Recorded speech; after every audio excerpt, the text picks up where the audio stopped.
we evolve, because it's what we can do. It's what we should do. Today, tomorrow, forever. People love to talk about generations. So you probably heard some terms in this area before, like baby boomer. And we can see by a show of hands, how many baby boomers do we have in the audience today? All right, leave your hands in the air for just a moment, because I want the rest of the room to see that not all of you look like these people, at least not today. Thank you.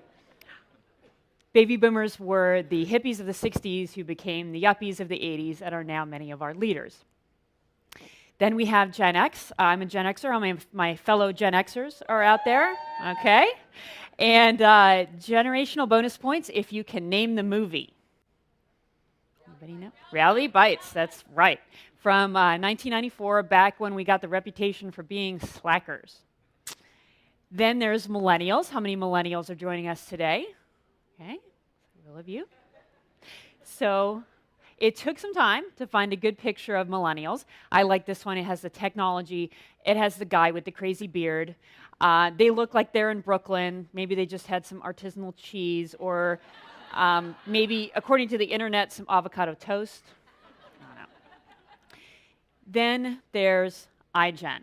So if you're iGen, don't just hold up your hand, hold up your phone. And let's see of our iGeners. Yeah. So,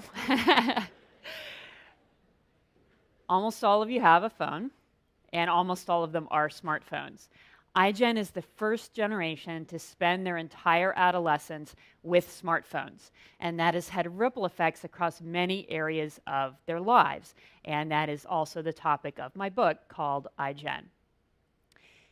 So, how do we know how generations differ from each other? For the most part, it's by asking teens to tell us about their experiences and how they're feeling in large national surveys that are done every year. Several of them go back all the way to the 70s. That's a powerful method because it allows us to see boomers, Gen Xers, millennials, and iGen at the same age when they were young. So you can see what's generational and cultural change apart from age or just being young. They are very large, all told. They add up to about 11 million people. So I've been doing studies on generational differences for about 25 years. So I got used to changes that would grow slowly and steadily over time. But then around 2010 or 2011, I started to see some changes that were much more sudden. I had really never seen anything like it. So for example, teens became less likely to go out without their parents as often. They were getting together with their friends less often.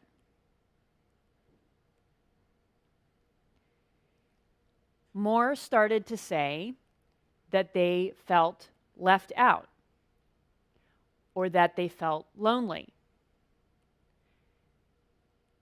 More started to say they felt like they couldn't do anything right, that their life wasn't useful, that they didn't enjoy life.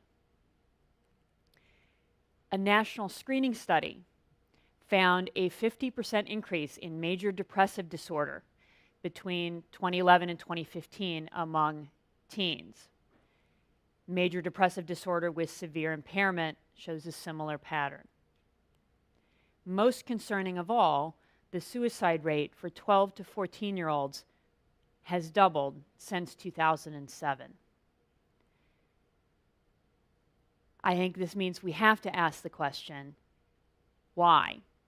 What happened between 2010 and 2015 that might have caused these trends? So one answer to what happened is that this happened. You might have your own memory, sometime around 2011 or 2012, of being in a public place, looking up and realizing that everybody else was looking at their phone. The percentage of Americans who owned a smartphone crossed 50% in 2012. By far the largest change in teens' lives since 2010 has been that more of them got smartphones and they spent more time online and on social media. You can see the time sequence here. Here's teen depression, smartphone ownership, and the number of days, number of hours per day that teens spend online. On the other hand, economic factors don't line up. So unemployment, for example, was actually going down over this time that teen depression was going up. So the next question is, are teens who spend a lot of time online thriving, or are they struggling? Well, they're more likely to not sleep enough. They are 71% more likely to have at least one risk factor for suicide, such as feeling sad or hopeless for 2 weeks, thinking about suicide, or having attempted suicide in the past. And they are twice as likely to be unhappy. There's a photographer who takes pictures of people on the street who are looking at their phones. In short, they do not look happy. They do not look happy.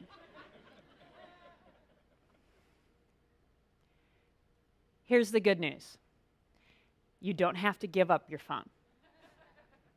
Use your phone for all the great things that it can do for an hour or two a day, and then go and live your life. Go for a run or a swim. Watch a sunset. Get some sleep. Go see a friend, not on Snapchat, but in person. Watch the expression on your friend's face. Hear the tone in your friend's voice. Give your friend a hug. In short, let your phone be a tool you use, not a tool that uses you. Thank you very much.